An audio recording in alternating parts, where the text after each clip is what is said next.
As we go into your word, give us understanding. May your Spirit guide us so that we don't understand this text according to human wisdom, but that we will understand it according to the way that you would have us understand it. Help us grow by it, both in our love for you and our love for one another, and in our capabilities and our equipment to serve you and to serve one another, God. By the end of this study, may we desire to be closer to you than we ever have before, and may we draw closer to you than we ever have before. We praise you, God. We thank you for who you are. It's in your name we pray. Amen. Okay.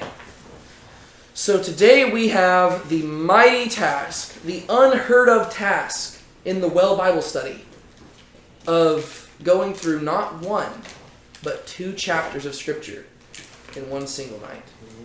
Now this is stuff that we do in our discipleship group all the time, right? We've covered 3, 4, 5, 6 chapters, 7 chapters in a single day. But in this group, we usually go a little bit more in depth. So, I guess we're going to see whether or not we can accomplish it, but the goal today is to go through 2 Samuel chapter 8 and 2 Samuel chapter 9. I think it is possible.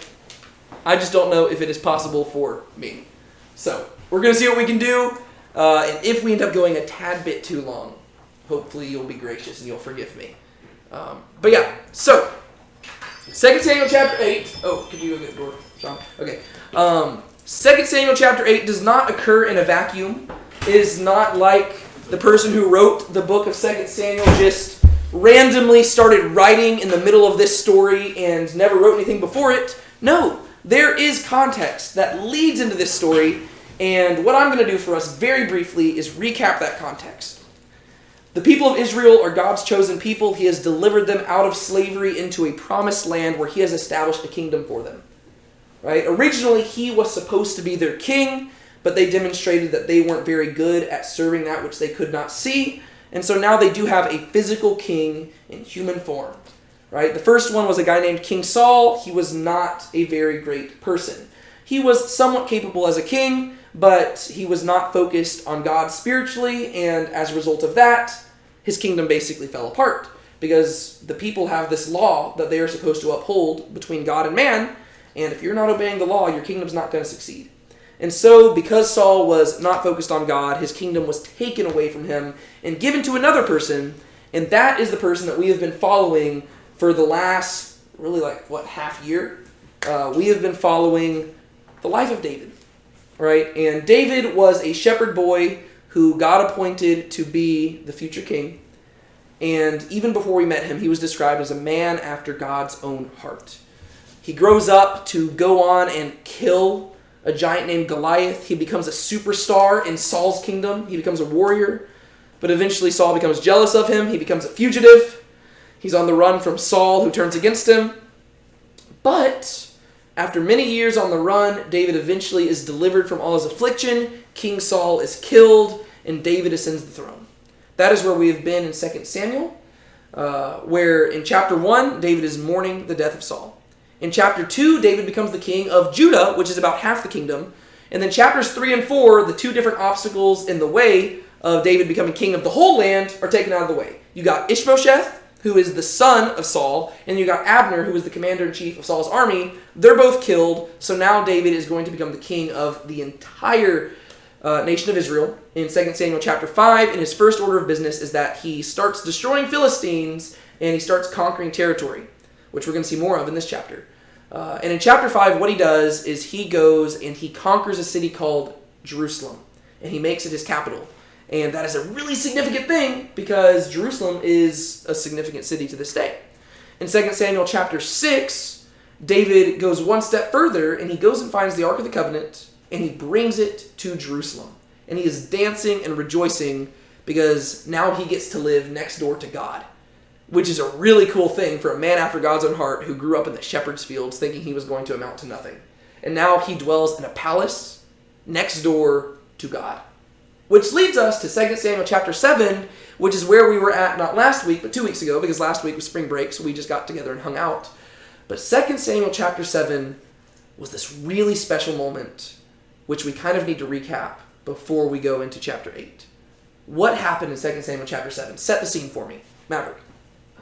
Was it David saw the Ark of the Covenant and it was in the tent, and he was saying that it seems kind of wrong for him to have this huge palace to live in, and it's wrong that God is in this tent, and he wants to bring him out of this tent and bring him into the palace so that God can have that and David won't.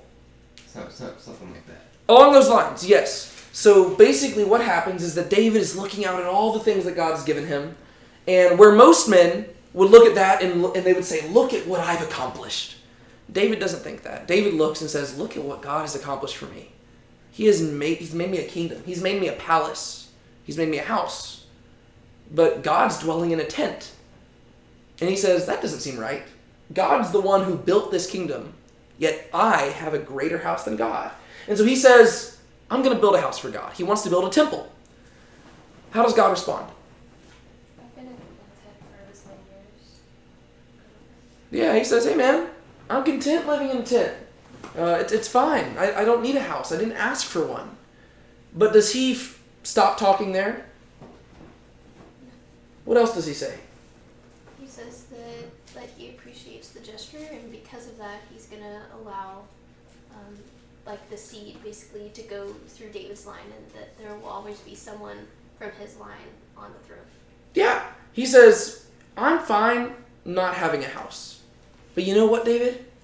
Because of your heart, I'm going to build you a house. But he's not talking about a house made of wood. And he's not talking about a house made of stone. That's already been built. He says, I'm going to build you a royal house. Right? Whereas Saul's kingdom was taken away, he says, your kingdom will last forever. You will always have a son reigning as king. No matter what. No matter what, right? It's unconditional. He makes a covenant with David, and he makes a pact, and he says, no matter what you do, you're going to have a king. And I'm going to be as a father to him, and he will be my son, and I will take care of him, and he will be the anointed one. And this is a really cool thing, because we talked about this last week, and I don't want to get too excited about it, or else I will go on about it for a long time. But this is one of the most, that chapter is the single most important chapter in all of 1st and 2nd Samuel. The entire story was building up to that moment right here. And then really, the rest of this story is just kind of going to point out the fact that David maybe, he's got shortcomings, right? And that's really going to start showing up whenever we get to chapter 11 and 12 and stuff like that. And then the rest of the story. We're going to have a few more chapters of David doing really cool stuff. But in chapter 7, God makes this covenant that shapes how the rest of the Bible is interpreted. Right? You cannot understand anything that happens after 2 Samuel 7 the same way you understood it prior to 2 Samuel chapter 7. Because going forward, you now know that the Savior of the world is going to be descended from David, and he's going to be a king who reigns over Israel, but eventually is also king over all the nations. Right? And so 2 Samuel chapter 7 is one of the most crucial chapters in all Scripture. Probably it's tied with Genesis 12 and 15. That's where God makes the covenant with Abraham.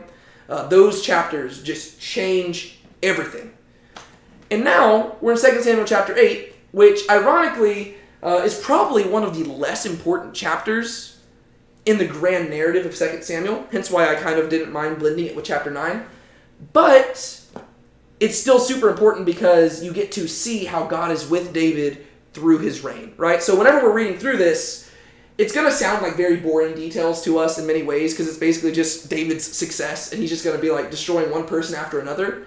But you have to read what David is doing in context of what Saul did, and in context of what the kings to come are going to do, and in the context of the entire history of the Bible, right? And if you understand the context of all of that, this chapter is going to be a lot more exciting, which I'm going to try to explain.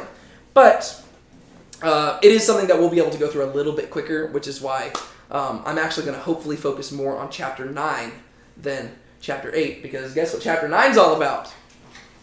What's my favorite word? Hesed. Hesed. 2 Samuel chapter 9 is all about Hesed, and so that's the one I'm really excited to talk about today.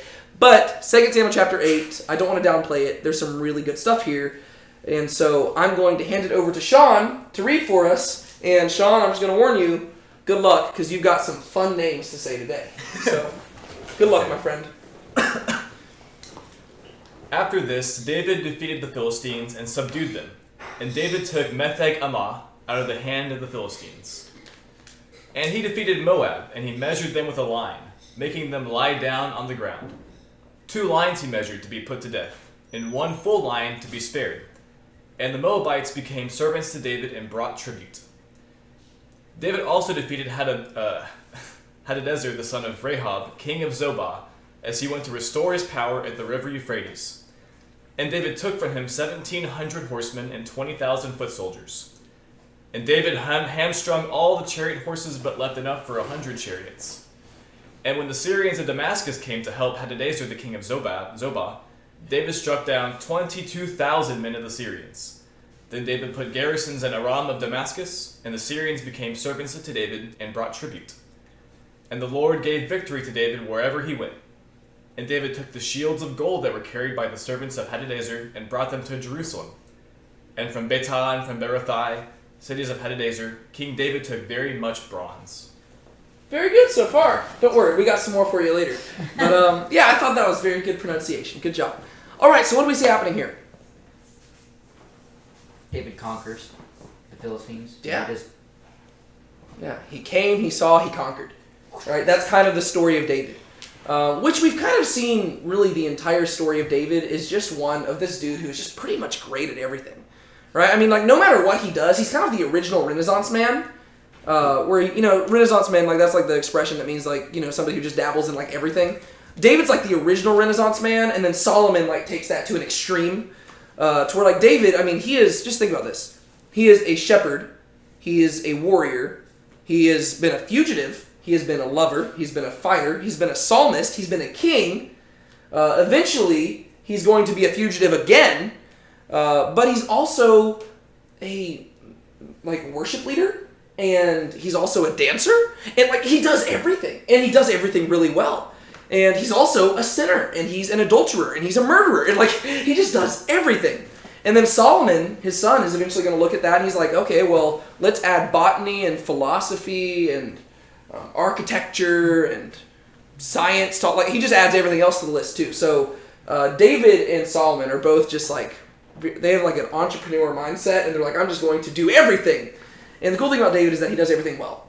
And here, David goes and we see him killing a bunch of people, which we don't really read about that in Samuel, but in Chronicles, this is actually going to be one of the reasons why God says that David cannot build the temple, because he explains that David has shed too much blood, which, ironically, David shed most of that blood in the name of God, right? He was actually serving God's people, but it still stands to reason that, like, God's like, no, I am a holy God. I don't want somebody who has just murdered 1 million people building my temple, right? He says, I want somebody with clean hands to do that. And by the time Solomon becomes king, David's already taken care of all Israel's enemies. And so Solomon is living during a time of peace. And so Solomon's going to be the one to build it. And that's kind of the reason given in Chronicles. And so it's kind of fitting that you see this happening in this chapter right here, right? David just got turned down, and so now he's going and killing people, and you kind of see why. But another thing that's interesting about David, which you don't read about in Samuel, but you read about in Chronicles, is that even though God told David that he couldn't build the temple, David did his darndest to do as much as he possibly could, other than actually putting the stones on top of one another. What were you going to say, Rocky? The last sentence, he took very much. Yeah, exactly. You'll notice that throughout here. In all the places David's going, he is getting gold. He's getting bronze. He's dedicating it to the Lord. And we read about this in 1 Chronicles. But basically what David does is he draws up the floor plans for the temple. He lays out the blueprints. He gathers all the material. The only thing David does not do is physically start laying the stone down and building it. And so David's like, you know what? God said I can't build it, so I'm not going to build it.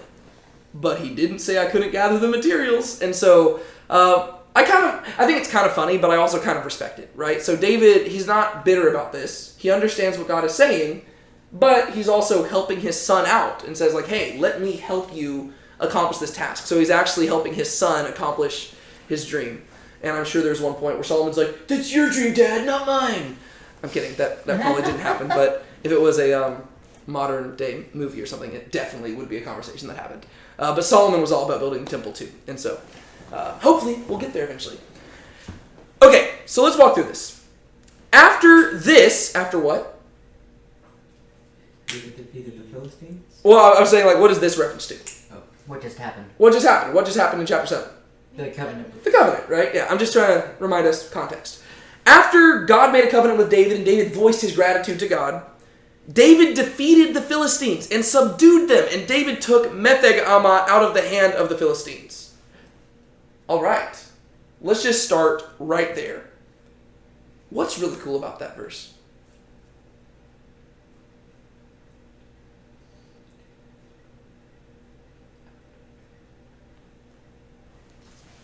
Subdued them, and they're dead, like non-existent. Yeah, he defeated them and he subdued them. Who are the Philistines? The enemies of Israel. Yeah, and they're like the number one enemies of Israel at this time. Like, this is what Saul never did, right? I mean, Saul, his whole story was about failing to subdue the Philistines, right? Actually, the opposite happened during Saul's reign, right? Whenever David first fights Goliath, that's at the Valley of Elah, which, if you're looking at a map of Israel, which we're going to in a little bit, but the Valley of Elah is southwest, right? So it's closer towards the Mediterranean Sea, right? Which is where the Philistines had all of their cities, right? So early on in David's life, whenever he's fighting Goliath, they're way down here close to where the Philistines had their cities at. By the time Saul dies, about 10 years later, or 15 years later, they're way up here north to where the Philistines have basically conquered most of the land. And so Saul's kingdom totally fell apart. He didn't do anything to subdue the Philistines. He was just being defeated by them constantly. And in Saul's final battle, he is destroyed by the Philistines. Right? And so the Philistines, in many ways, looked like they had destroyed the kingdom of God. Right here, David defeats them and subdues them, and he took Mephibosheth. Do you know what city is Mephibosheth? Capital. It's one of the capitals. Yeah, this is a city. We only see this name showing up right here. Like, this is the only time it's ever called this. But most scholars agree that Mephibosheth is a reference to the city of Gath. Do you know who was from Gath? Goliath. Right? And so Gath was one of the 5 major cities of the Philistines. And David conquers it right here. So David, he defeats the Philistines, he subdues them, and David took Mephibosheth out of the hand of the Philistines. You're one verse into the chapter, and if you know the context of the whole story, you're like, oh, that is a major win. Like, David literally just took out their number one enemy. That's really exciting. We move on. And he defeated Moab, and he measured them with a line, making them lie down on the ground. 2 lines he measured to be put to death, and 1 full line to be spared, and the Moabites became servants to David and brought tribute. Okay, so we move on from the Philistines to the Moabites. Who are the Moabites? Brief history lesson, anybody? Are they like kind of related? Kind of related, yes. Yeah. Who are they descended from? A lot. Yeah, Lot, yes, Yeah. yes. Yeah, we got, what, Ammon and Moab are both descended from Lot, from the incestuous relationship between Lot and his daughters after the Sodom and Gomorrah incident. Yeah, so that's where the Moabites are descended from. Does David have a connection to the Moabites? No. Wait. Yes. Have we read about any significant Moabites maybe in this Bible study at some point before we went through 1 Samuel? Ruth, David's great-grandmother, was a Moabitess, right? She came from Moab. And so David actually has family from Moab. And back in 1 Samuel, whenever things were getting a little bit worse for David when he was a fugitive, he actually brought his parents to Moab and said, hey, can you watch over my parents for a bit? Which makes people wonder, why the heck is David being so brutal towards the Moabites here? What do you think is happening?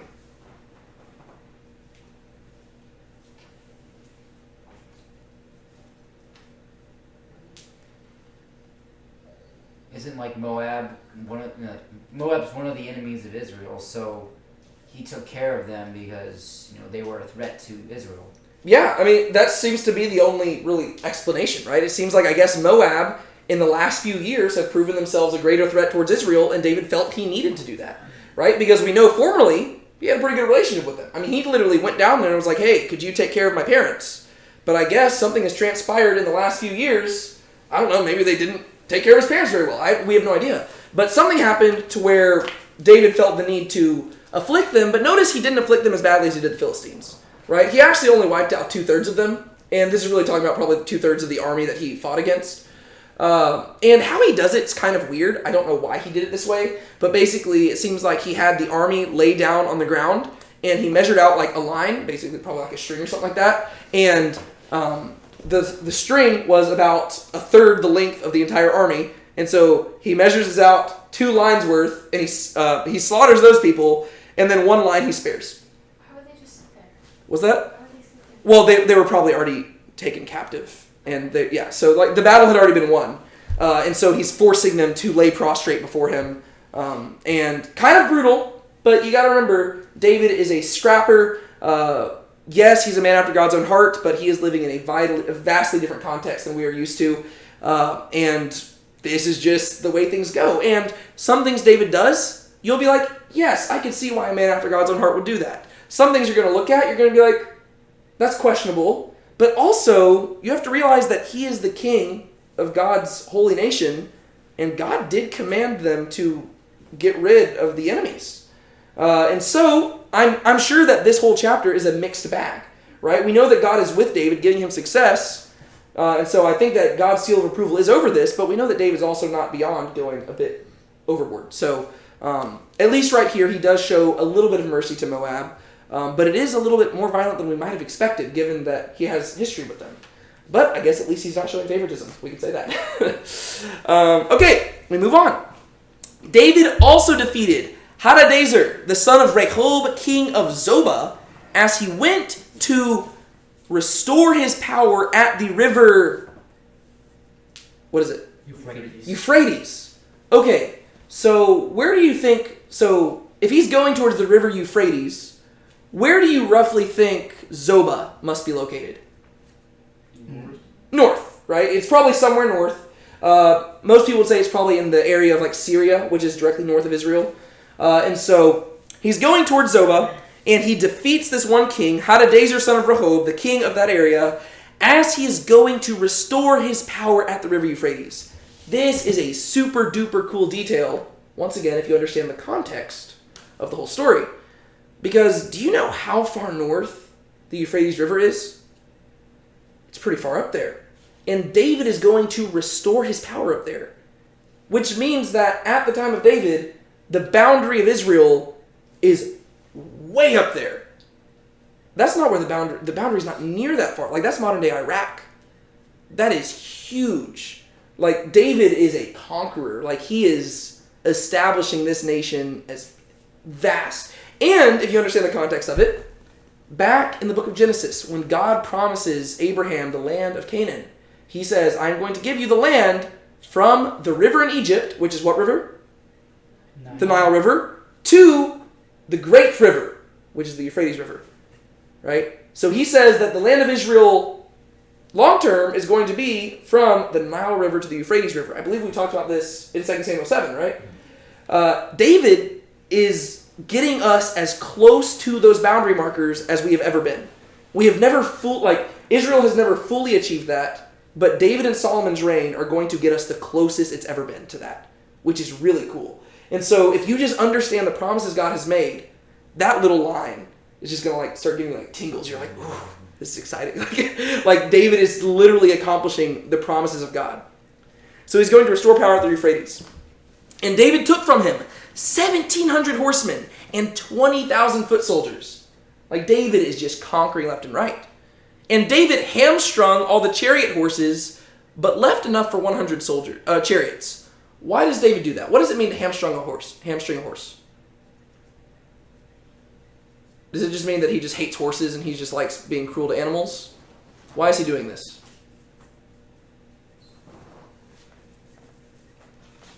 Is that like bridling the the horse, right?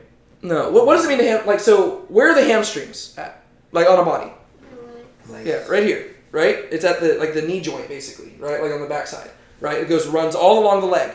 So if you're hamstringing a horse, what do you think you're probably doing? Cutting it. If you cut the horse's hamstring, what does that mean to the horse?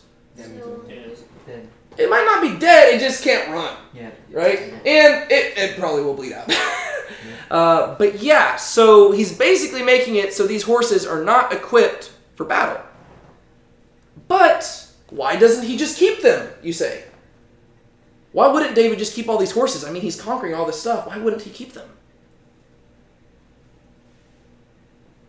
God never say anything about the animals? Well, it's actually because God did say something about the animals. In Deuteronomy 17, he says, kings must not multiply chariots and multiply horses. He also says don't multiply women, but David kind of overlooks that part. But God says, whenever you establish a king in my nation, which is kind of funny because there was never intended to be a king, so God just knew they were going to disobey. And he says, when you put a king over you, don't multiply women, don't multiply horses. Because the idea is that the king should be serving the people, not multiplying things for himself. And whenever you've just got more horses than you need and then you can take care of, that's probably a sign that you're not serving the people, you're just trying to flex your power. And so David here, he captures a lot. He takes 1,700 horsemen, 20,000 foot soldiers, which he can use those for his army. But he has all these extra horses that he probably doesn't have the stables for them. And so he hamstrings them so that other armies can't use them. And then he keeps enough for 100 chariots. So he's like, you know what? I only have enough for 100 chariots. That's all I need. So he keeps those. But the rest of them, he takes them out of commission so that other armies can't use them to invade again. So he's wise, politically speaking and strategically, but he's also submitting to the law of God, right? He's saying, okay, God says don't multiply horses. I'm not going to multiply horses. This kingdom is God's kingdom, not my kingdom. And when the Syrians of Damascus came to help Hadadezer, king of Zobah, David struck down 22,000 men of the Syrians. So these Syrians are like, oh no, Hadadezer, we'll come help. And David's like, no you won't, and he kills them too. So everything David's doing is succeeding. Then David put garrisons in Aram of Damascus, and the Syrians became servants to David and brought tribute. Okay, so now what are the Syrians doing? They're becoming his servants. Becoming servants. What does it mean to bring tribute? Sacrificial. Kind of like tax. Kind of like a tax, yeah. Basically, every year, they would have to bring David money. Basically, they're becoming like... basically, David's establishing an empire in many ways, right? It's like, hey, I'm in charge, right? I'm the captain now. If you want me to not destroy your economy totally and kill all your people, bring me things every year, right? That's what kings would do back then. This is how you would conquer places. And so, it was merciful, right? He could just kill all of them, but instead, he's making peace. And he's saying, bring me tribute. Right? So he is establishing that the kingdom of God is above all the other kingdoms. And the Lord gave victory to David wherever he went. I love that. Yeah, who's giving him victory? God. God. Right? So this is the narrator or the author. It's him giving his voice of approval to all the things David is doing. Right? For us, we kind of cringe at it because we're not used to this type of stuff, right? Whenever we think of being a man or woman after God's own heart, I don't think we're planning on going and hamstringing horses and conquering nations. But that's because that's not our role, right? We were not called to be conquering kings. David was called to be a conquering king. He was called to be the one who established the nation of God. And he has a kingdom that will last forever, and so he's establishing that kingdom. And so he had a slightly different calling than us. And God approves of this, right? Because David is not doing this for his own glory. He is not doing it so that he could say, look at all I have accomplished. He is doing it to say, Yahweh is the one true God, and he has given me victory, right? And all you have to do is look to the Psalms where David proclaims that again and again and again. Do you know how many Psalms are written on the battlefield where David is just like just read the imagery. You can tell that he's probably sitting in his tent writing this. And he's saying, God, how many are my foes? I'm surrounded by a pack of dogs. People are wanting to knock my teeth out, but God, you'll knock their teeth out. You'll hamstring their horses. David's writing these Psalms from battle. Because from his perspective, it's not about him winning. It's about God winning. Right? And so we have to realize that God gives his stamp of approval to all this because David's not building a kingdom for himself. David is the king, but he's building the kingdom of God. And he is sending a clear message. Yahweh is more powerful than all of your puny gods. Right? You know that like in the Avengers movie, whenever Hulk grabs Loki, it's like, puny god. That's what David's doing right now through Yahweh. Right? Like God is picking all the other gods up and be like, Baal's nothing. Dagon's nothing. Ashtoreth's nothing. Is there no God to challenge me? Basically, God has taken the place of Goliath, where he's like, who can match me? And that's what David's doing. And David took the shields of gold that were carried by the servants of Hadadezer and brought them to Jerusalem. I wonder why he wants gold in Jerusalem. It's almost like eventually there's going to be a temple there that's going to need a lot of gold. And from Betah and from Berothai, cities of Hadadezer, King David took very much bronze. I wonder why he wants bronze. That's interesting. Also, I just like this. I love moments whenever it just says like King David. Something about this is really cool because like we've gotten so used to hearing it just saying like David, David, David. But now it finally says King David, and like every time you see those words together, to me it just like reminds me of like God fulfilling his promises. I just think that's really cool. Okay, let's move on. When Toi, king of Hamath, heard that David had defeated the whole army of Hadadezer, Toi sent his son Joram to King David to ask about his health and to bless him, because he had fought against Hadadezer and defeated him. For Hadadezer had often been at war with Toi. And Joram brought with him articles of silver, of gold, and of bronze. These also King David dedicated to the Lord, together with the silver and the gold that he had dedicated from all the nations he subdued, from Edom, Moab, the Ammonites, the Philistines, Amalek, and from the spoil of Hadadezer, the son of Rehob, king of Zobah. Okay. Very cool. Once again, things going good for David? Oh yeah, things are going real good for David.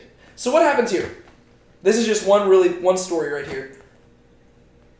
King David defeats an enemy of the Toy, whatever. Yeah, Toy.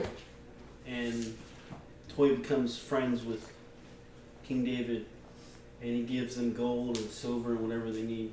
Yeah, this is basically where David's reputation begins to precede him, right? It's basically like this story right here shows how popular David is getting, right? Like David has just within a few years taken the kingdom that was just falling apart under Saul, and he has made it a flourishing nation, to where it's this story is kind of like one of those like the enemy of my enemy is my friend situation, where this dude, Toi, king of Hamath, he heard that David has defeated Hadadezer, which we read about in the last slide, right? So David defeated Hadadezer, and this dude's been fighting Hadadezer for a long time.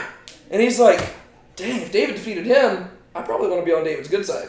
Because I've been struggling on defeating Hadadezer, and David took him out like it was nothing. And then people came to defend Hadadezer, and David took them out too. So he's like, you know what I'm going to do? I'm just going to send some envoys and see like how David's doing and ask him if he's feeling good. And basically he's brown-nosing, right? He's sucking up to David, and he's just trying to get on his good side. He's forming a political alliance, right? He doesn't want to be on David's bad side because he's beginning to realize the lesson that everybody should recognize by now. Don't be on David's bad side, right? Because God is with David, and if you're on David's bad side, you're also on God's bad side. And that's not going to go well for you. And so this guy has learned his lesson. He has received the message, and so he is basically forming a peace treaty with David.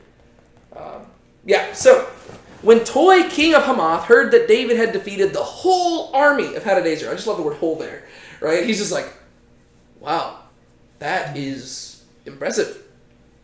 Toi sent his son Joram to King David to ask about his health and to bless him because he had fought against Hadadezer and defeated him. For Hadadezer had often been at war with Toi. So what does Toi do? Blesses him. He blesses David. He sends his son to do that. Yeah. So he sends his son Joram, and Joram goes down there, and he does two things. What are the two things he does? But before that, sorry, verse 10. Verse 10. Asks about his health. Yeah, he asks about his health, and he blesses him, right? You can just imagine the scene. Joram says, hey, my name is Prince Joram. I was sent from my father, Toi, king of Hamath. And he just wanted to see how you are doing and to make sure that you're of perfect health. And if there's anything we could do, we can bring the finest spices to make sure that you are of perfect health, King David, because we would not want anything to interfere with your amazing reign. We pray that the Lord, your God, will bless you and keep you and make his face shine upon you and will make your reign last forever. May the king live forever. Hallelujah. Amen. Like, basically, they're just sucking up to him, right? He's like, hey, son, daddy's got an important task for you. There's this dude named King David, and anybody who's on his bad side ends up dead. I need you to go down there, and I need you to make David and daddy friends. So that's what Joram does. He goes down there, he sucks up to David, and they make a bit of an alliance, right? So Joram brought with him articles of silver, of gold, of bronze. Think about how many Olympic medals they can make there. These also King David dedicated to the Lord, to Yahweh, right? David doesn't just take these into his own treasury and say, mine, look at my kingdom. No, everything he's receiving, he is dedicating to God. Think about how cool that is, right? I mean, that's just like really, like that little detail tells you so much about David, right? I mean, every single thing he's been doing, he's just dedicating it to God. I mean, I think we wouldn't even, I don't know, if I was in David's position, I don't even know if I would think about that, right? I mean, God already told me I don't want a temple or anything. You know, he's like, no, it's fine, I don't need it. But David is still going above and beyond. And he's still doing that. Was somebody going to say something? Okay, I thought I saw somebody's mouth like open and never mind. Okay. So these also King David dedicated to Yahweh, together with the silver and gold that he dedicated from all the nations he subdued. And you're like, wait, he subdued more? And this is where the narrator's like, oh, did I not mention these ones? And he just lists all these other nations that David has taken care of. And that's why I put the map here. Because you need to visualize it to understand what's being communicated in verse 12.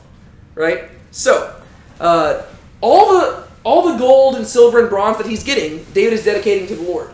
And you might wonder, okay, well, where's he getting this gold, silver, and bronze? And it says, from all the nations he subdued. Okay, well, what nations did David subdue? All right, from Edom. Where's Edom at? Down here. Bible trivia. Who is Edom descended from? Esau. Okay, from Edom. Moab.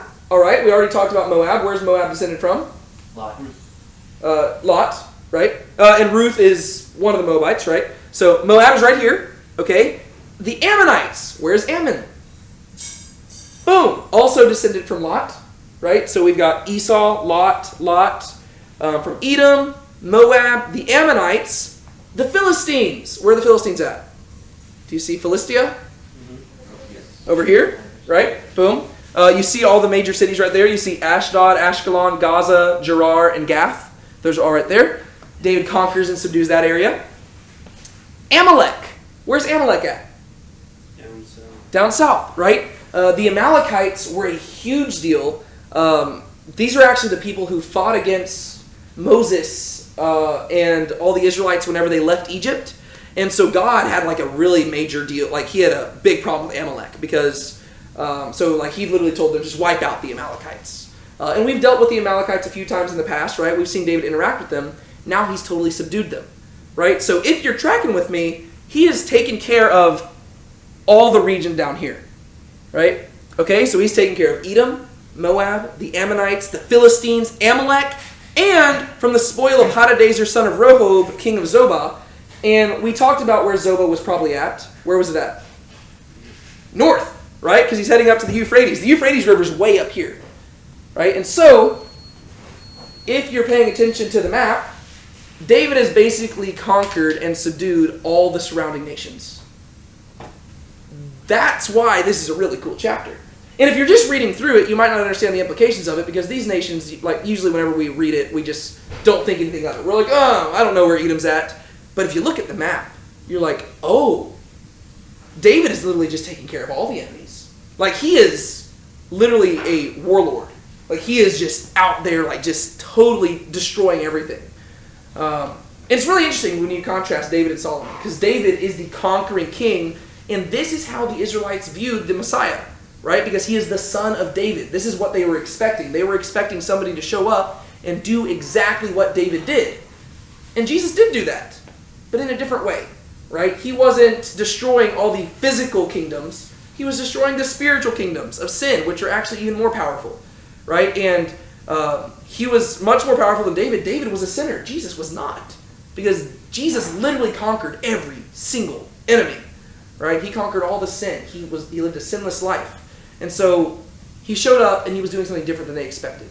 Right? And one day he will show up and he will do what David did here and he will wipe out all the actual enemies. Right? The physical enemies. But when you understand the story of David, you can understand where the Israelites came up with their misconception. right? Because there's never a prophecy that explicitly says that Messiah will be a conquering king outright. But it's constantly saying that he will be like or greater than his father David. And for the people of Israel who are constantly going in and out of captivity, they're probably thinking deliverance from my enemies. However, what they failed to realize is that the reason they were always going in and out of captivity was because of their sin. And so Jesus came to take care of the sin first because that was the bigger problem, right? But they were focused on the physical deliverance that the king brought. And so you can see why they would think that, because that's what David did, right? And they still have not reached the full boundaries of the land, and so one day the Messiah will do that. And so you can see where they come up with that, right? So David, he conquers Edom, Moab, Ammonites, Philistines, Amalek, Hadadezer, Zobah, all that stuff. He conquers it, and all of them bring him gold, silver, bronze, and all the gold, silver, and bronze that he gets, he dedicates to God. He doesn't keep it for himself. He dedicates it to Yahweh. That's really, really cool. I like David for that. David's just super awesome. Amen. Anything else on that slide? All right, moving on. Go for it. This is actually the last slide of chapter 8. So I know we're blasting through it, but chapter 9, it's going to be great. All right, go for it, Sean. And David made a name for himself when he returned from striking down 18,000 Edomites in the Valley of Salt. Then he put garrisons in Edom. Throughout all Edom he put garrisons, and all the Edomites became David's servants. And the Lord gave victory to David wherever he went. So David reigned over all Israel, and David administered justice and equity to all his people. Joab the son of Zeruiah was over the army, and Jehoshaphat was the son of Ahilud was recorder. And Zadok the son of Ahitub and Ahimelech the son of Abiathar were priests. And Sariah was secretary. And Benaiah the son of Jehoiada was over the Cherethites and the Pelethites, and David's sons were priests. I knew it would get you. Okay. So the story progresses, and once again, David is just looking amazing here. He's looking absolutely spectacular. David made a name for himself when he returned from striking down 18,000 Edomites in the Valley of Salt. What does that mean? He made a name for himself. He was known Yeah. around the world. Yeah, like it's basically saying like, yeah, David did a lot of really cool stuff, but if you want to know what really made him popular, it was that battle in the Valley of Salt. He went and took out the Edomites. Where's the Valley of Salt at? South of the Dead Sea. South of the Dead Sea, right? Makes sense. Dead Sea, very salty area, lowest place on earth, very hot, very arid, desert region. Sodom and Gomorrah took place there. Valley of Salt is just south of that, and that's also where Edom's at, right? If you've ever seen, you know what Petra is? Like the red stone, like caverns and stuff like that. Petra, that is Edom. That's the land of Edom. Edom literally means red, because Esau, if you remember, he was a hairy man and he had red hair, and he sold his birthright for red stew, right? So Edom literally means red, and that's, the land is red stone, right? And so that's where we're at right there. David goes down there. He has this epic battle, and that name just makes him like, anytime somebody would hear the name of King David, they would just tremble and maybe pee their pants a little bit, because that's where he truly made a name for himself. Then he put garrisons in Edom. Throughout all Edom, he put garrisons, and all the Edomites became David's servants. David just conquering left and right. But he's not wiping the people out. Instead, he's just asserting his authority, right? Back in Saul's reign, the only people we saw putting garrisons anywhere were the Philistines, and they were putting garrisons in Israelite territory, which tells you that the Philistines were the ones in charge.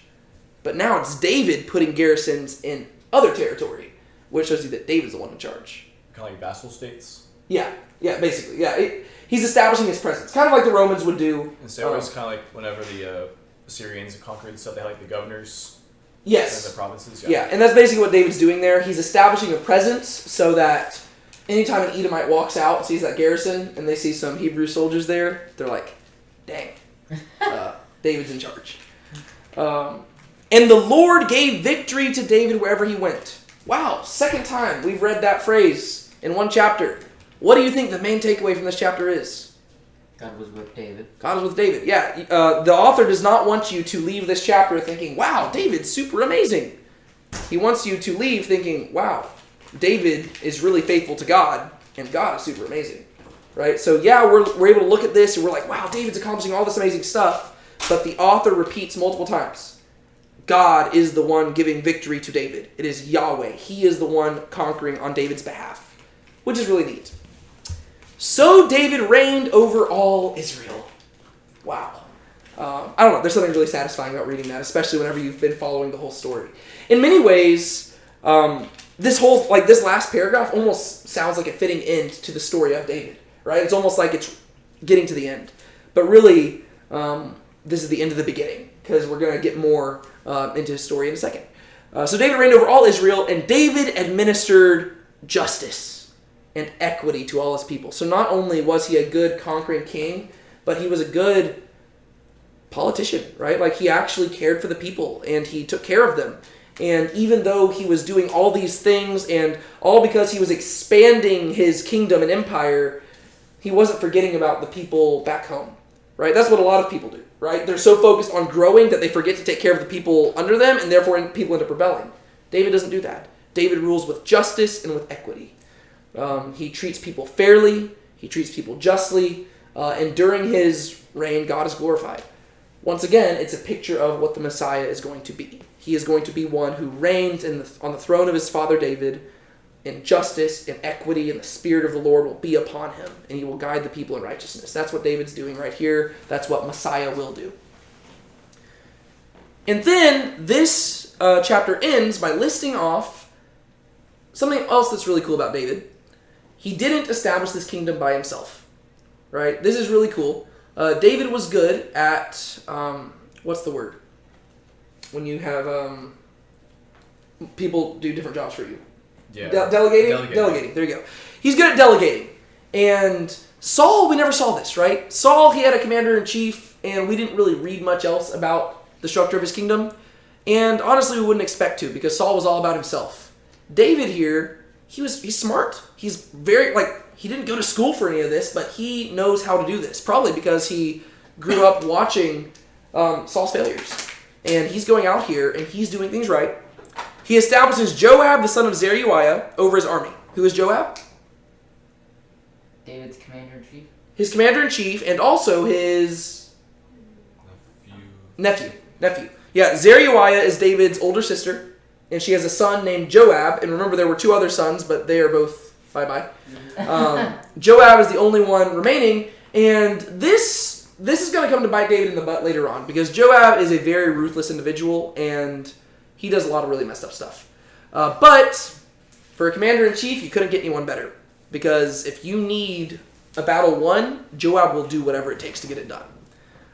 He won't be praised for his moral principles while doing it, but he will get the job done. So Joab, son of Zeruiah, was over the army, and Jehoshaphat, the son of Ahilud, was recorder, or scribe. Right? So he's the one who's writing down all of David's accomplishments. He's the one who might very well be copying down the law. I don't know. But he is the one who's basically just writing down the acts of David. And Zadok, son of Ahitub, and Ahimelech, son of Abiathar, were priests, and Sariah was secretary. All right, we got to talk very briefly about Zadok and Ahimelech. Let's talk about Zadok first. Right? This is the first time he's mentioned, but this guy is going to be very significant going forward. Both of these guys are. Do y'all know anything about who Zadok is?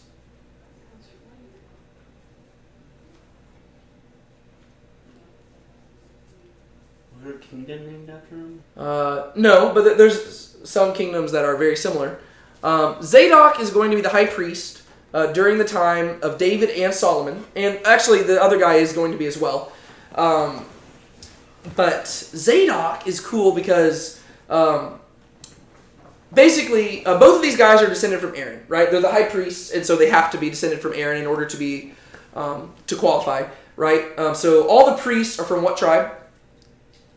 Levi? The tribe of Levi. Yeah, all the priests are from the tribe of Levi, but then all the high priests are specifically descended from Aaron in the tribe of Levi, right? And so Aaron had a bunch of different sons. Some of them got killed for stuff. But one son's name was Ithamar, and another son was Eleazar.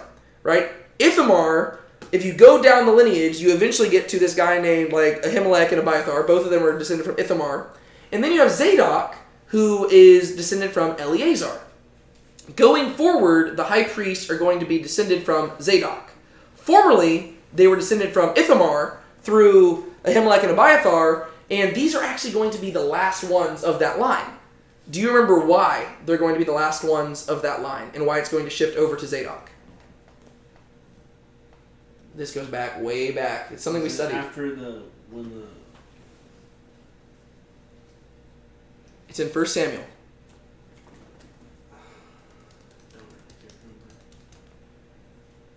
Is that to do with Nod? No, it's actually before that. It has to do with Eli. His sons? Like with this eating the sacrifice, and so Yes. Hophni and Phinehas. Yeah. Remember, God placed a curse on the line of Eli, and He said that your line's going to be wiped out. And most of them were wiped out, and there was just a single strand that existed afterwards. You eventually got Ahimelech, you got Abiathar, but then Abiathar is going to be the final high priest from the line of Eli, and then the line's going to be wiped out. It's going to shift over to the line of Zadok, and that is where the priestly line is going to come from. Interestingly, to tie things to the time of Jesus, do you know which group is most associated with the line of Zadok amongst the Jews?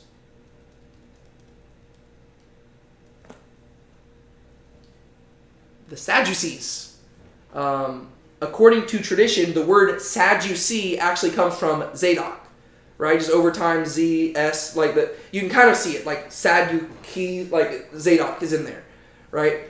So the word Sadducee comes from Zadok, and the Sadducees were the priestly line. By the time you get to Jesus, it's been super corrupted, and basically the entire priesthood is basically you just buy your way into office. So it's really just like the elite royal class, like the rich people buy their way in. But they're descended from Zadok. And so that's where the Sadducees come from, and it goes way back here to this guy right here.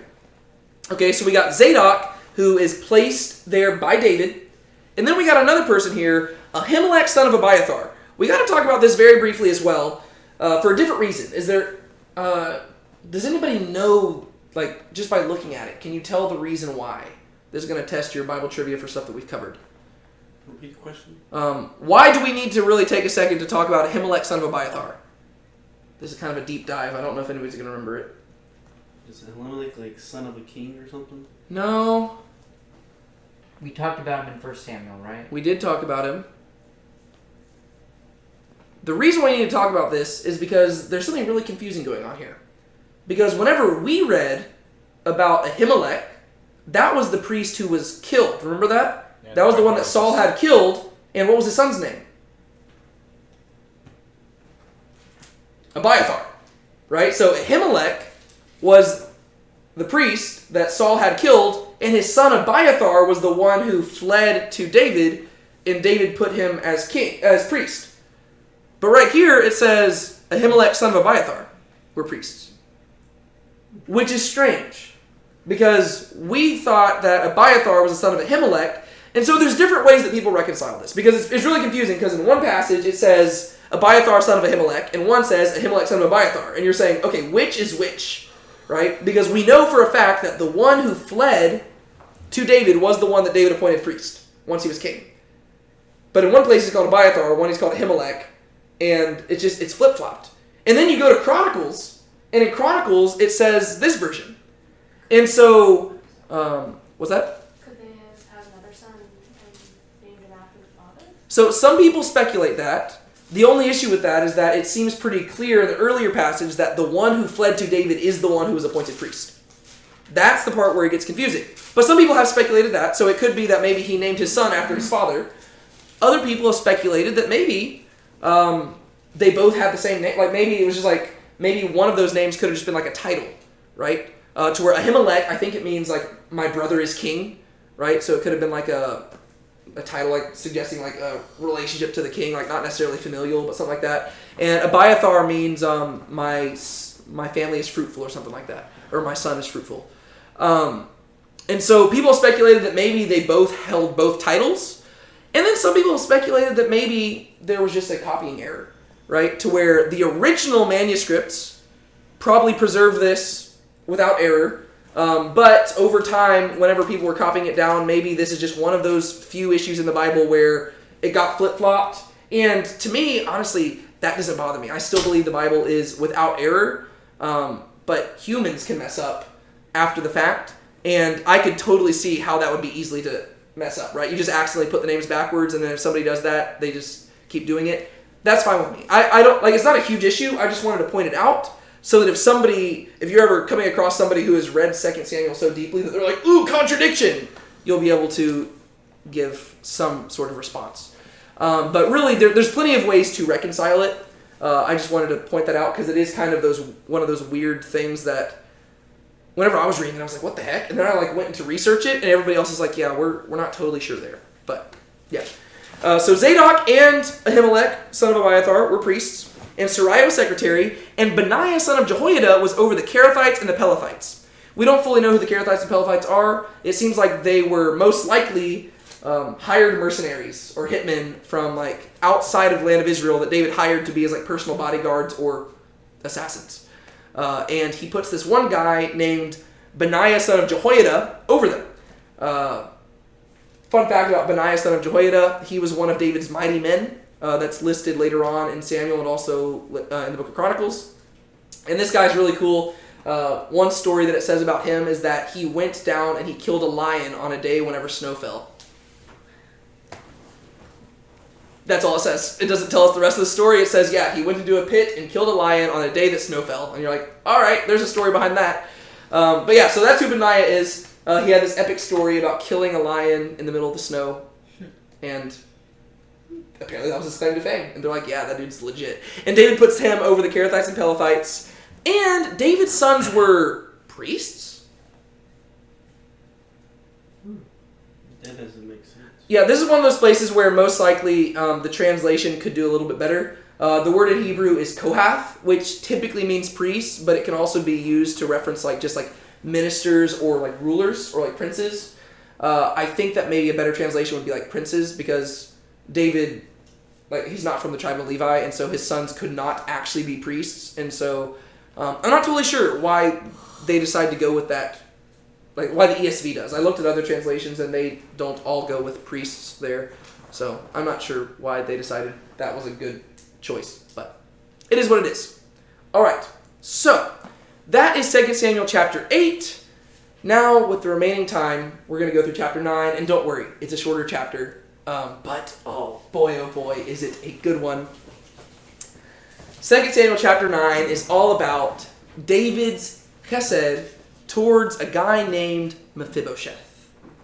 Now, before we get into this story, does that name sound familiar to anybody? Yeah, it should sound familiar. Yes. You might be thinking of Ishbosheth. That's a very similar name. But Mephibosheth is not Ishbosheth. It's somebody else. We have heard of him before. It's Jonathan's son. It's Jonathan's son. Somebody flip for me back to 2 Samuel chapter 4. I don't remember the actual verse, but it should mention it probably. If it's separated into paragraphs, it's probably a separate paragraph. It's a short paragraph. It's 2 Samuel chapter 4, verse 4. All right, read it for me. Now Jonathan, Saul's son, had a son crippled in his feet. He was 5 years old when the report of Saul and Jonathan came from Jezreel, and his nurse took him up and fled. And it happened that in her hurry to flee, he fell and became lame, and his name was Mephibosheth. Yeah, perfect. So, Jonathan, David's old pal, he had a son. His name was Mephibosheth, which Mephibosheth means something along the lines of, his mouth is foul or something like that. Some people think that it actually would translate into, his breath is foul, which is interesting. That's also led some to speculate that maybe he had, asthma or something like that, and that's what it actually means, but we don't know. But you've got this guy named Mephibosheth, and whenever the report of Saul's death and Jonathan's death comes back to the land, Mephibosheth, his nanny, kind of freaks out. Why would she freak out? They're next. Yeah, because they're next, right? I mean, whenever a kingdom falls, who are the next ones going to be killed? The sons. The line. Family members, right? You wipe out the entire line. And so Mephibosheth, he's 5 years old at this time, and the nanny freaks out. She picks up Mephibosheth and she starts running. And keep in mind, he's 5 years old, and so, like, that's why some people think he was maybe asthmatic, because they're like, a 5-year-old could probably outrun a lady. Like, you know, it's like, just let him run. So they think maybe he was asthmatic or something like that. That's why she picked him up. I don't know. That's kind of speculative to me. But she picks up a 5-year-old, and 5-year-olds can be kind of heavy, and she's running with him, and she drops him, and the end result is that he crippled, like, both of his legs are crippled. So on the day that he learns that his dad and granddad were killed, he also has this lasting memory of being crippled for the rest of his life. And we mentioned him in 2 Samuel chapter 4, and then it just moved on. And I told y'all, hold on to that thought, because we're going to come back to him. Chapter 9, we're coming back to him. And this is another one of my favorite moments with David, because it shows how awesome David is. Sean, please take it away. And David said, "Is there still anyone left of the house of Saul, that I may show him kindness for Jonathan's sake?" Now there was a servant of the house of Saul, whose name was Ziba, and they called him to David. And the king said to him, "Are you Ziba?" And he said, "I am your servant." And the king said, "Is there not still someone in the house of Saul, that I may show the kindness of God to him?" Ziba said to the king, "There is still a son of Jonathan. He is crippled in his feet." The king said to him, "Where is he?" And Ziba said to the king, "He is in the house of Machir, the son of Amiel, at Lodebar." Then King David sent and brought him from the house of Machir, the son of Amiel, at Lodebar. And Mephibosheth, the son of Jonathan, son of Saul, came to David and fell on his face and paid homage. And David said, "Mephibosheth." And he answered, "Behold, I am your servant." And David said to him, "Do not fear, for I will show you kindness for the sake of your father Jonathan, and I will restore to you all the land of Saul your father, and you shall eat at my table always." And he paid homage and said, "What is your servant, that you should show regard for a dead dog such as I?" This is good stuff. All right. So you'll see that my favorite word shows up 3 times in this one little slide right here. And there's one more slide to this chapter, but it's a short chapter. What happens here? Since Jonathan is in Saul's line, David shows kindness, his loving kindness, his Hesed, to Mephibosheth Uh-huh. because of Jonathan. Yeah, but what's so weird about that?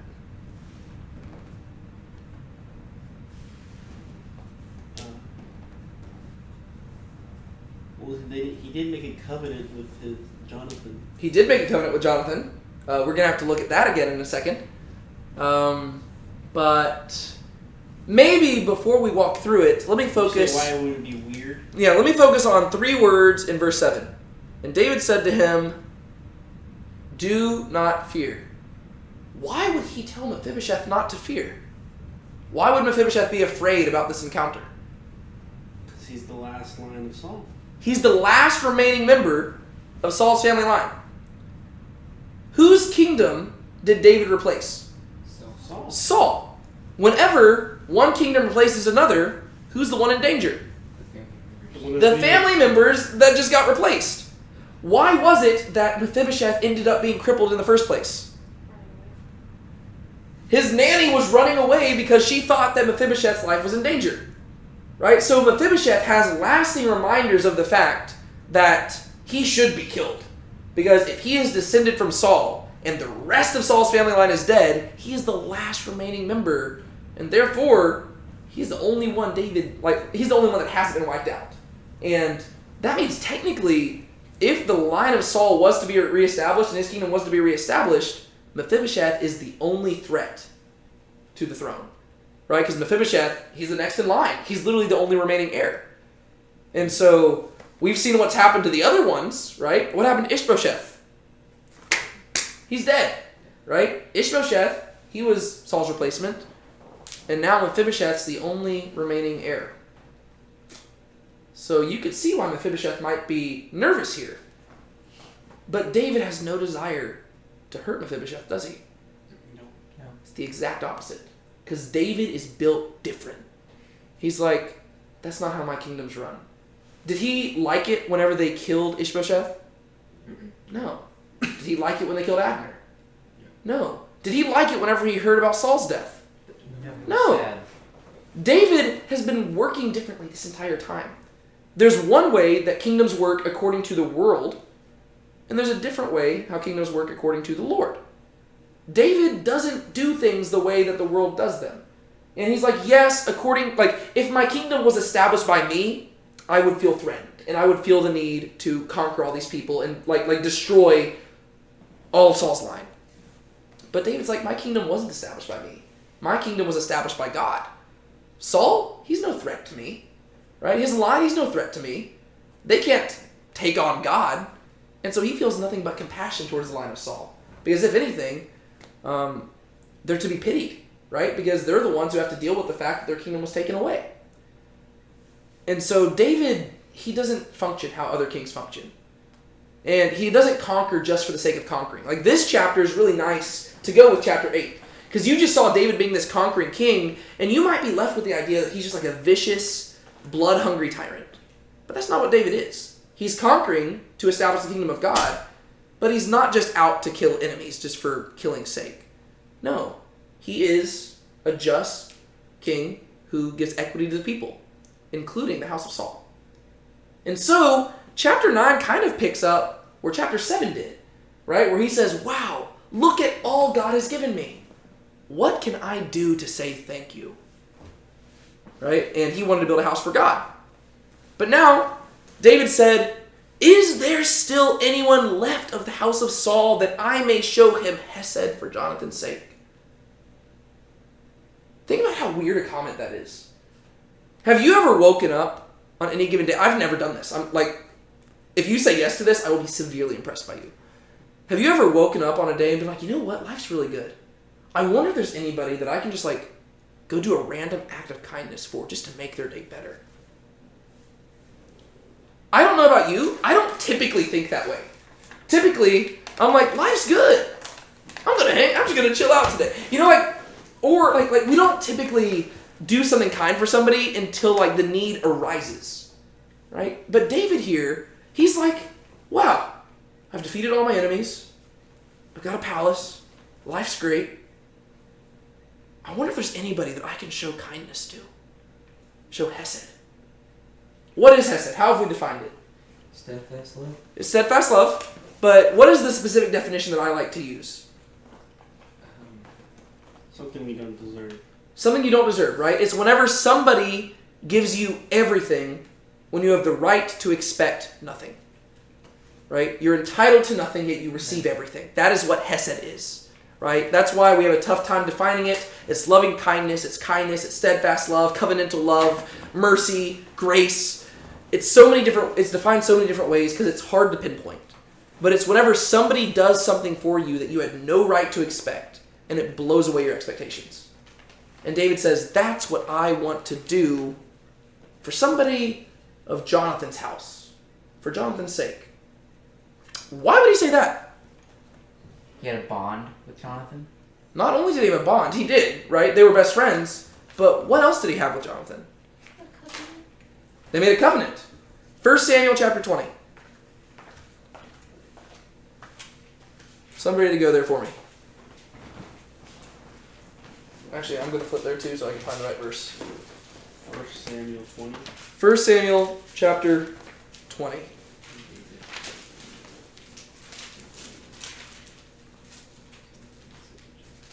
Dun, dun, dun, dun, dun, dun. Let's see here. 1 Samuel chapter 20. Starting in verse 12. Then Jonathan said to David, this is during the context of David escaping from Saul, right? And Jonathan and David are recognizing that they're probably not going to see each other ever again.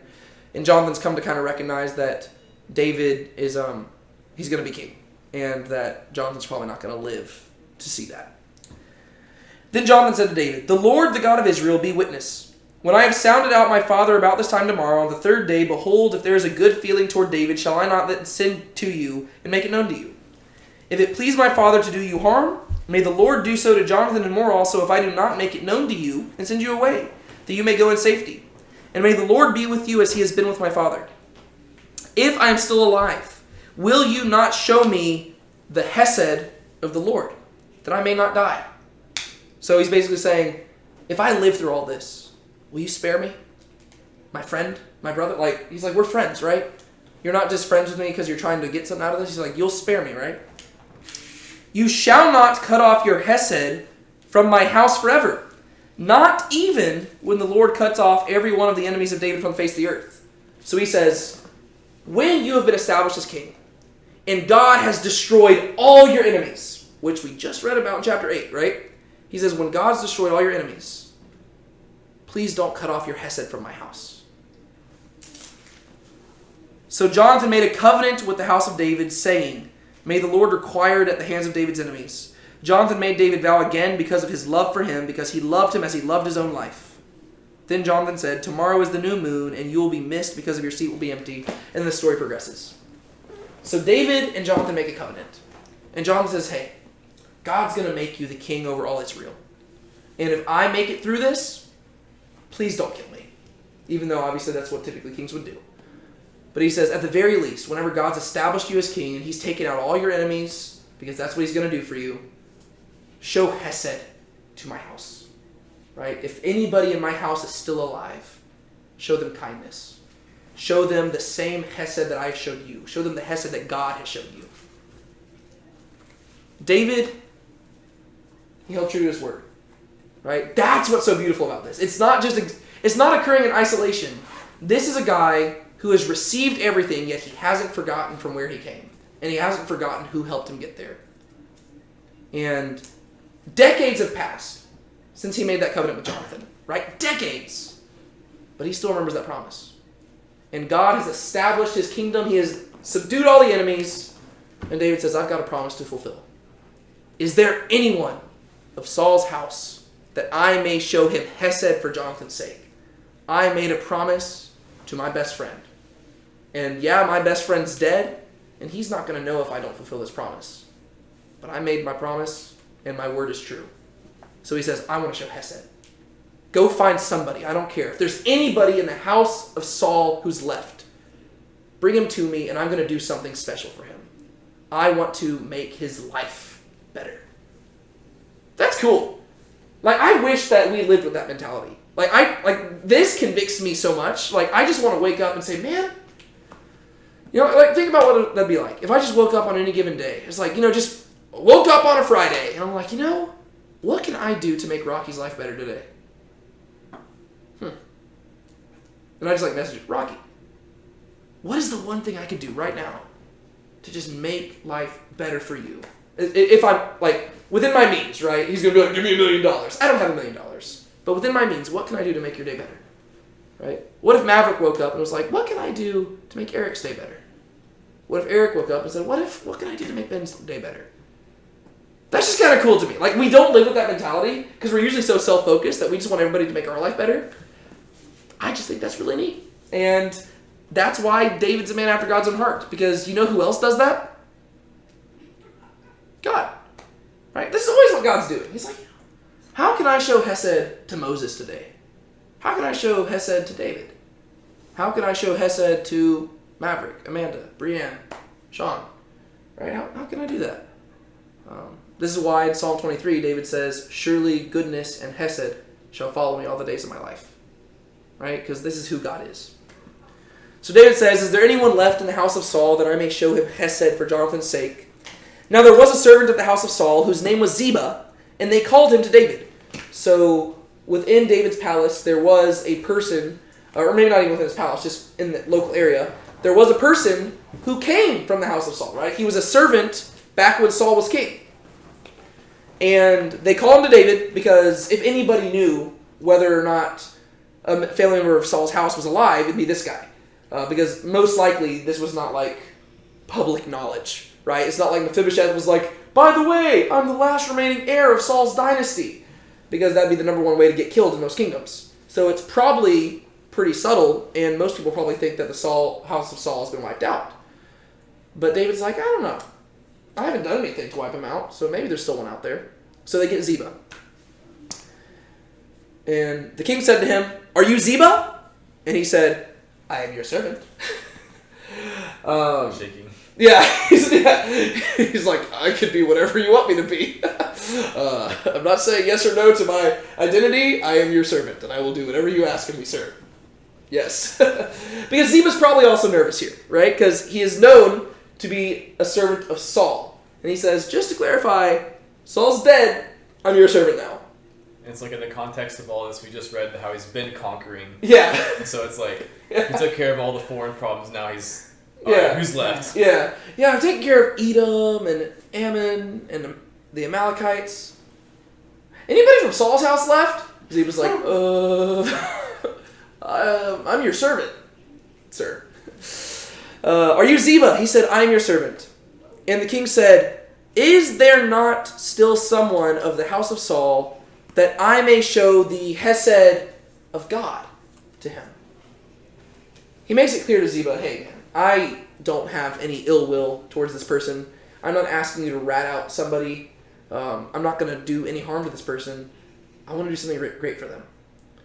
I don't want to just show them Hesed. I want to show them the Hesed of God. Right? He says, I want to replicate God's character towards this person.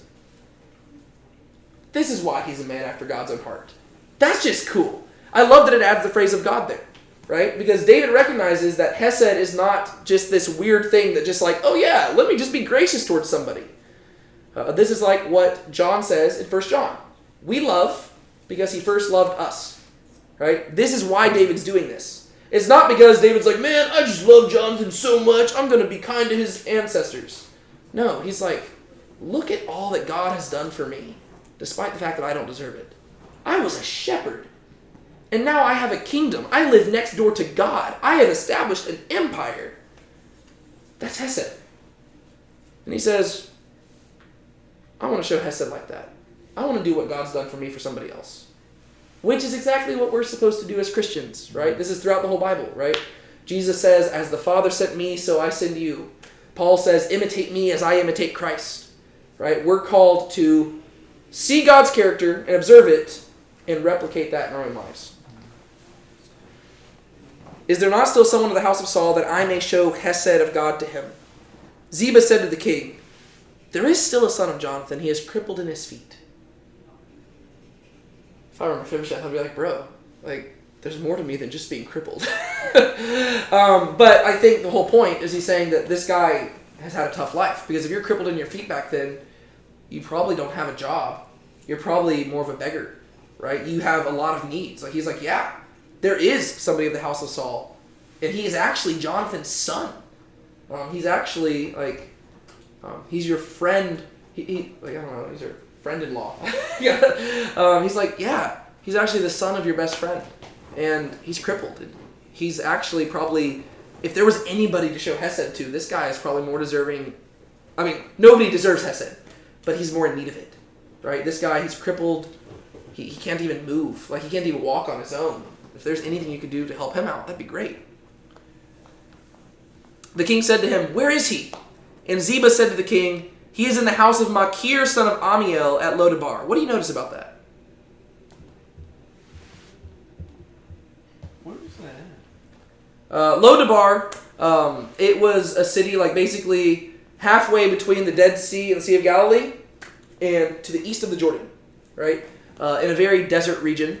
Lodabar would have been a kind of ghetto area at this time. Not a very nice area. What else do you notice about it? Where is he living? Like in some random person's house? Yeah. He doesn't even have his own house, right? A lot of time has passed. He's a grown man now, right? But he's not living in his own house. As we're going to see, he has a son, right? So he's gotten married, but apparently he doesn't have enough money to have his own house. He's living in some random person's house in the ghetto out in the desert. And that's not going to work for David. He's in the house of Machir, son of Amiel, at Lodabar. Then King David sent and brought him from the house of Machir, the son of Amiel, at Lodabar. And Mephibosheth, the son of Jonathan, son of Saul, came to David and fell on his face and paid homage. Doing the same thing that Ziba did, right? I'm your servant, right? He falls down on his face. Not because he's crippled, but because he's showing respect to David. And he's afraid. And David said, Mephibosheth! And he answered, Behold, Hine, I am your servant. Right? He presents himself before David in a very humble way, saying the same thing that Ziba said. I am your servant. And David said to him, Do not fear. Like, just those 3 words right there, immediately. Like, think about, that's like a soothing balm to Mephibosheth's ears.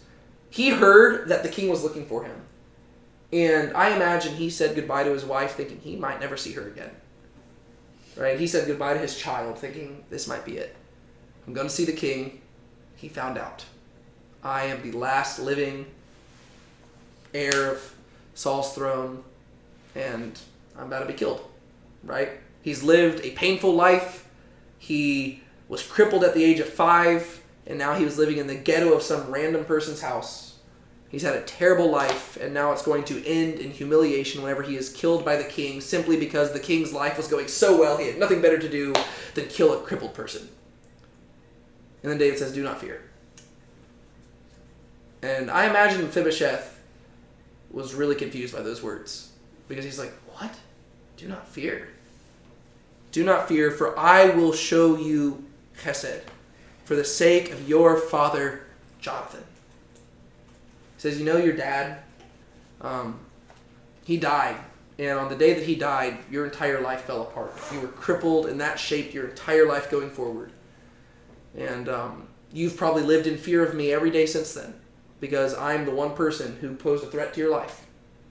But for the sake of your father, I'm about to change things. I will restore to you all the land of Saul your father, and you shall eat at my table always. What's significant about that phrase? He's caring for him. Yeah. You know, he's showing him Hesed and love. Yeah. What does it mean to eat at the table of the king? To be You're royal. Royalty. Right? He's saying, I'm going to make you royalty. Right? You're going to be one of my closest friends. Eating at a table, for us nowadays, it's not a big deal, but even in Middle Eastern cultures, it's a huge deal. Right? Whenever you eat at somebody's table, you are saying, you are my friend now. Like, we are in harmony with one another, and it's a very intimate thing. Right? This is why David in Psalm 23, he says, You prepare a table before me in the presence of my enemies. He says, I don't even tremble in front of my enemies because God and I are such close friends that I feel like I'm at the dining table with God even whenever I'm surrounded by enemies. And that's what David's saying here, right? He says, You're going to be my friend. You're going to be royalty. Forget that one dude's house. You're coming to live in here now. Right? You're going to always be at my table. This isn't talking about always as in like Mephibosheth is stuck at the table perpetually 24/7. It's saying whenever we gather together to dine, I'm going to have a table set aside. I'm going to have a seat set aside for you. That is super cool. Right? Like, he's not just saying, Hey man, I wanted to buy you a new house. Hey man, maybe move a little bit closer. He's saying, no. I want you to move over here, and whenever I get together to throw a feast, I want you there with me every single time.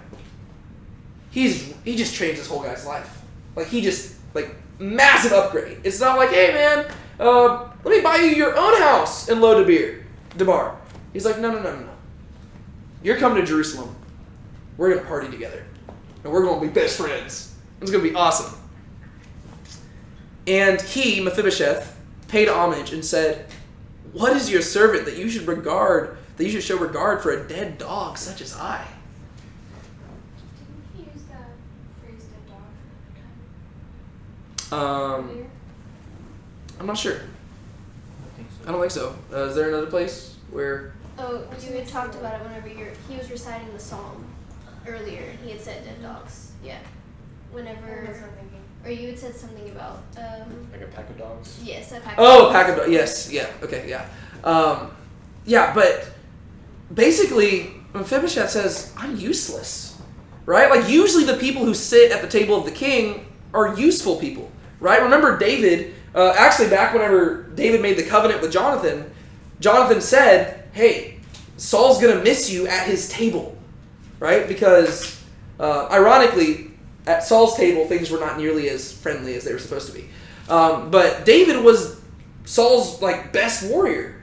And so if you were the best warrior and you like killed like thousands of Philistines, yeah, you could sit at the table of the king. But like Mephibosheth's like, I can't do anything. I'm crippled. I have no feet. Like I can't serve in the army. I can't do anything crazy for you.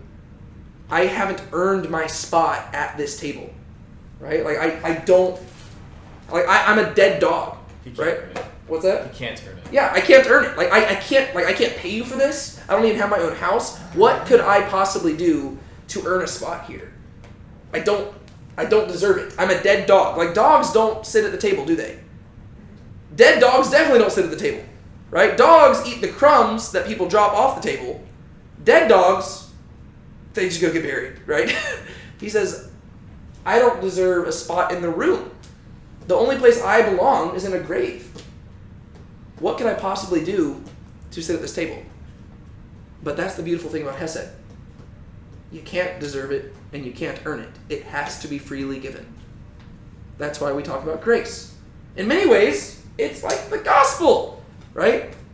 We are the dead dogs of the story, and God is giving us a seat at his table, and we're like, what? I don't deserve this. And God's like, exactly. But I'm doing it for the sake of the one who came before you. It reminds me of like even in Genesis, like with the Abrahamic covenant, whenever they cut all the animals and God's the one who passes through. So he's saying like, even Abraham, like if you don't uphold X, Y, Z, I'm still going to be faithful to my promise because I'm the one who's passing through the cut animals. And so it reminds me of that too. Yeah, exactly.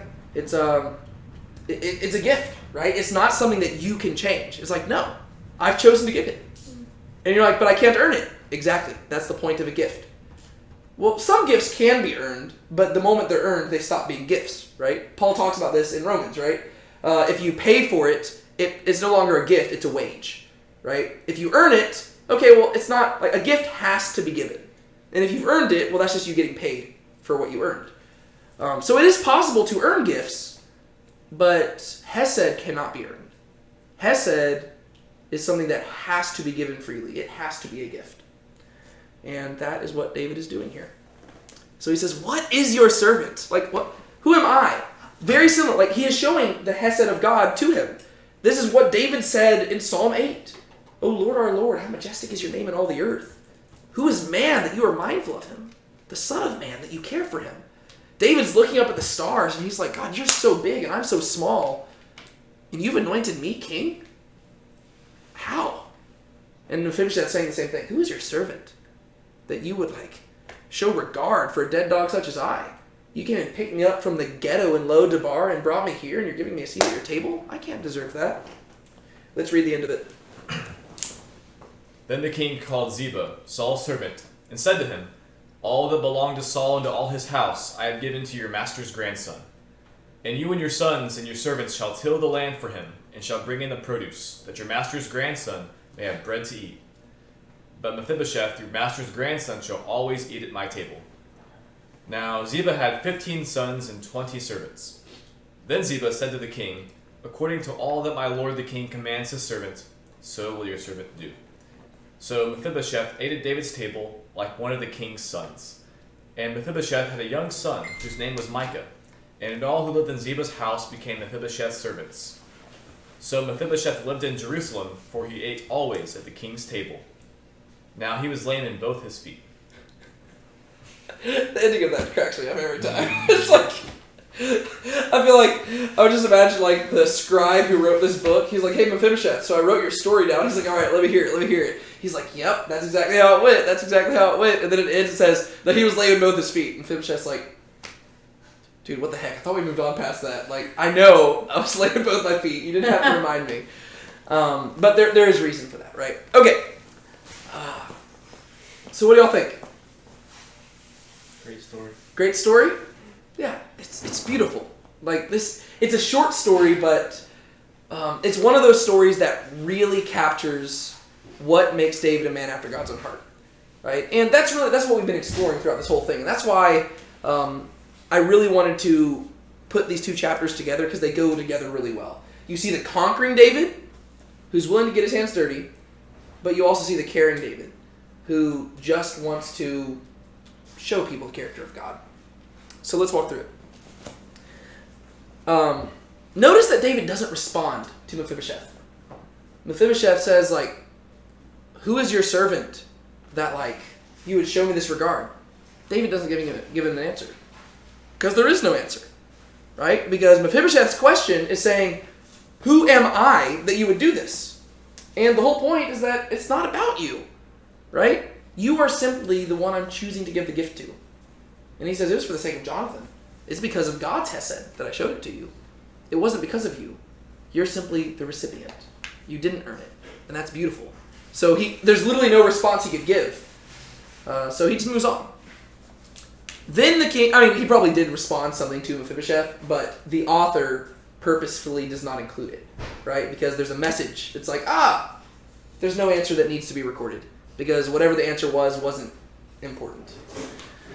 Then the king called Ziba, Saul's servant, and said to him, all that belonged to Saul and to all his house I have given to your master's grandson. So who is Ziba's master? Saul. That's interesting. Who did Ziba say his master was? David. Right? Ziba showed up and said, I'm your servant. And David says, no, you're not. You're Saul's servant. And that's okay. Because he's like, it's not a battle between me and Saul. And it never was. You were Saul's servant, and that is okay with me. It's not the David show. Right? You can call yourself my servant all you want. You're Saul's servant, and that's okay. Because guess what I've done? I have given all of Saul's land back to your master's grandson. And I want you to take care of it. Not only is he showing Mephibosheth Hesed, he's showing Ziba Hesed too. Because I can guarantee you that Ziba probably wasn't living the high life either, especially the fact that he was one of Saul's servants. And David says, it's fine. I've given to your master's grandson all this stuff, and you and your sons and your servants shall till the land for him and shall bring in the produce. Why would they need to do that? To provide food? Yeah, but why would they need to do it? Because Mephibosheth can. Yeah, Mephibosheth can't do it himself. He's crippled. Right? So David isn't just like, this isn't one of those places where he's just getting him like a mindless gift and be like, hey, look, I gave you all this land. And then he just like it's not like a performative action. He's like, look at all this stuff I gave him. And then like Mephibosheth goes and wastes away because he literally couldn't take care of the land. Right? This is kind of like what you see on like, YouTube nowadays where they'll be like, somebody will have like, ooh, I'm giving away a car. And like they give them the car and they have this whole epic video about the car. But then like they don't do the follow-up video where the person now has to pay all these taxes on this car that they couldn't afford to begin with. Because the person didn't consider that. Right? I gave them a luxury house. And then the person went into crippling debt because they accepted this house that they could not pay the taxes for. It's not like that. David didn't just like, it wasn't like a performative thing. Hey, look how much I love this guy. No, he thought it through. And he says, okay, I'm giving you this land, but you can't take care of the land. So what I'm going to do is I'm going to take one of Saul's servants and I'm going to make sure he takes care of it for you. So not only does he give Mephibosheth land and a house, he gives him servants to take care of him, so that your master's grandson may have bread to eat. I want you to have food. And you're like, okay, well that's really nice of him. He's making sure he has food. But then, do you notice what the next part says? But Mephibosheth, your master's grandson, shall always eat at my table. Well, if he's always eating at your table, why does he need food from his own land? He doesn't. Yeah, he's just going above and beyond, right? He says, oh no, like, your master's not going to ever need that food. You can eat the food if you want. But in the event your master's ever sick and he can't come to my table, I want him to have food. He's providing above and beyond for Mephibosheth. Because he's like, yeah, he'll always have, like, as long as he comes to my table, he'll be fed for. Like, he'll be taken care of. But I want you to work that land. I want you to produce a crop. And I want you to do whatever, like, you can go sell it, right? Make some more money for Mephibosheth.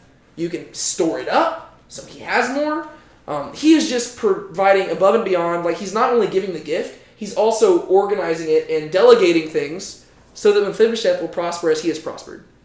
right? Like, David is just thinking through all of this, and it's just a really cool, like, David's just really awesome.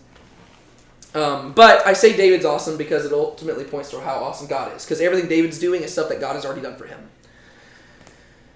But Mephibosheth, your master's grandson, shall always eat at my table. Now Ziba had 15 sons and 20 servants. That's a total of 36 people, right? Ziba, 15 sons, 20 servants. 36 people. So not only did Mephibosheth just get a new house, and not only did he get a lot of land, but he got 36 people to take care of that land and make sure that it was always healthy and that the house was always taken care of. And Ziba and his sons and servants and stuff, they all got stuff too. Like, this is a tremendous gift from David. Then Ziba said to the king, according to all that my lord the king commands his servant, your servant do.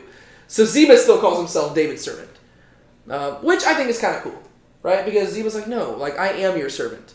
Whereas David's like, no, you're Saul's servant. It's almost like they're just like debating back and forth. Like, David's like, no, it's not a problem. I don't mind that you're Saul's servant. It's okay. And Ziba's like, no, I am your servant now. Like they're both like killing each other with kindness, basically.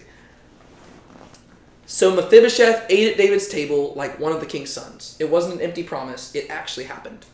He said it was going to happen. He told Mephibosheth it would happen. He told Ziba it would happen. And it actually happened because David is a man of his word. And this entire story proves that, right? Because he made a promise to Jonathan decades earlier, and now he's fulfilled it. He ate like one of David's sons. It's basically like he adopted Mephibosheth, right? Mephibosheth was his best friend's son, and rather than having him killed like any other king would do, he adopts him into the fold. Kind of like the gospel, right? We were the enemies of God, and he had every right to destroy us, but instead, he brought us into the fold and adopted us as his children so that we could eat at his table. And one day we will all celebrate in heaven and eat at the wedding supper of the Lamb, and we will actually dine at the table of God with David and, Lord willing, Mephibosheth. Right? That'll be really cool. And Mephibosheth had a young son whose name was Micah. And all who lived in Ziba's house became Mephibosheth's servants. So Mephibosheth lived in Jerusalem, for he ate always at the king's table. I guess that would imply that he lived in Jerusalem despite the fact that he'd been given the land that belonged to Saul. Because Saul did not live in Jerusalem, right? And so, because Jerusalem wasn't even Israelite territory at that time. So Mephibosheth was given all this land, but I guess David gave him even more because he lived in Jerusalem, because it wouldn't be practical to be like traveling back and forth from Gibeah to Jerusalem every single day. So he's like, yeah, I gave you that. That belongs to you, but really it's almost a gift to Ziba and them. And Mephibosheth's just chilling in Jerusalem, hanging out at the palace all the time. Just a radical life transformation thing. So Mephibosheth lived in Jerusalem, for he ate always at the king's table. Now he was lame in both his feet. Why do you think that would be added on at the end there? It feels kind of tacked on, but what benefit does it have at closing out the entire story?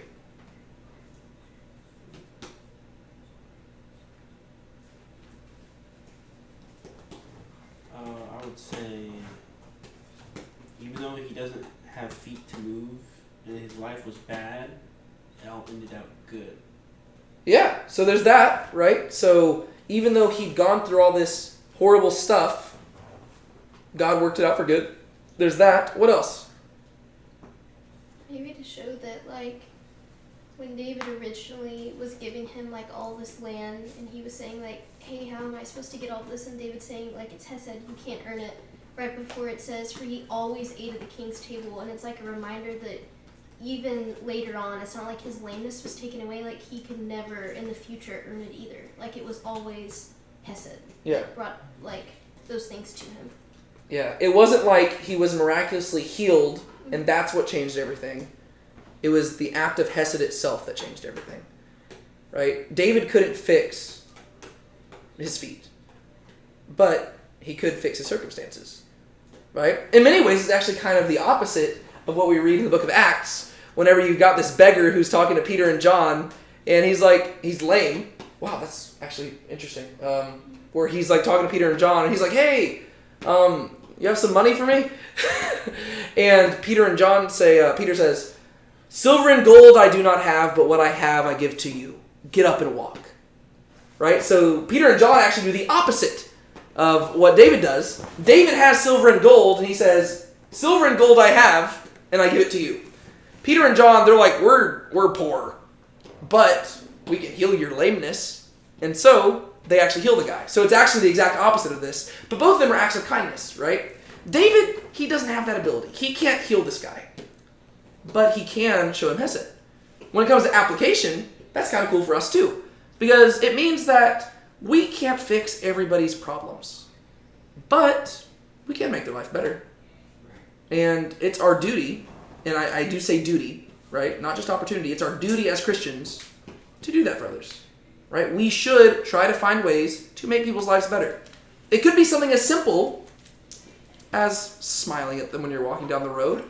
Or it could be something as elaborate as literally giving them a spot at your table and giving them land and all this stuff and totally transforming their lives. It could really be everything in between. Right? But that's our duty because that's what God has done for us. He took us at the lowliest position we could possibly ever be in, and he has made us sons and daughters of him, right? He is like we were his enemies, yet he laid down his life for us. Whenever Jesus already established that greater love has no man than to lay down his life for his friends. There's no greater love than to lay down your life for your friends, yet he died for his enemies, which I would actually argue is a greater love. And he did that so that we could become his friends. And so if God has done that for us, we have received a way greater Hesed than David ever even knew about. David received a palace made of wood. God has made us his temple, right? He has established for us a place to dwell with him forever. We have received Hesed that David could never even fathom. And that Hesed currently resides in David's loins, right? And it's coming from him eventually. We've received that. How much more should we be trying to give to others? So no, you can't change all their circumstances, but you can try to make their life a little bit better. And you know what? Maybe it can be something as small as not complaining as much, right? That can be an act of Hesed. Because every time you complain, you're encouraging other people to complain as well. Right? And I'm not, don't limit yourself to that. I'm just saying the small things matter as well. Whenever you complain, you're testifying to the fact that life is apparently something worth complaining about, even though you've received these great gifts from God. But if you don't complain, you can exercise contentment. And people can be like, wow, I've noticed this person's very content. Why is that? And you can explain it to them. Right? And you can actually help them out there. And you can give them a better perspective on life. Right? And also just to kind of reinforce kind of what Brianne was saying. Yes, Mephibosheth's circumstances changed, but he still had nothing to offer. Right? That's another big point. And if we're going to apply this how I've been talking about the gospel, we are saved by grace, and it's by grace that we stand, and it's by grace that we live. Right? It's not like, oh, look, I was saved by grace, but now I earn God's approval through my amazing works. That's not how it works. Right? The only reason we're capable of living for God at all is because he was so gracious as to give us his Spirit to work inside of us, to guide us into sanctification. And so, yeah, we might have a spot at God's table, but on our own, we're still crippled. And so it's worth remembering that. Right? All because he had a spot at the king's table did not mean that he all of a sudden had something to contribute to the king. It was simply a testimony to the king's grace and his Hesed that he had a spot there. And we should remember that as well. It's not like, oh, look, I attended Bible study faithfully every Tuesday night, even on the nights when other people didn't come. I'm a great Christian. No. I mean, I'd like to think that you're a great Christian, but that's not what makes you a great Christian. The only thing that makes you a great Christian is trusting in God. And if you're faithful to him, glory be to God. But you shouldn't be doing it to earn something from him, because you're just a crippled person who couldn't do anything for him unless he helped you out. So just remember that. right? So there's practical application here, both in how we treat others and in how we treat God, right? We have to realize that in relationship to others, we can be the David to their Mephibosheth, and we can show them Hesed.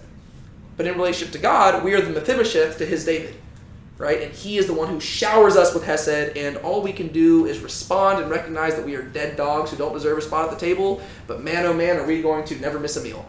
And we are going to take full advantage of that grace, and we are going to dwell in it.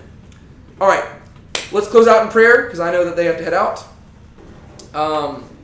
Yeah. Somebody want to close out for us in prayer? Maybe somebody who didn't open us up in prayer. All right, go for it. Dear God, thank you for this week. Thank you for giving us the chance to show your love to everybody we meet. Please make that our number one goal throughout the week. Please help all of the people that are not here with us today. Please help us all have a great week. And thank you for giving us time to study your word. Amen. Amen.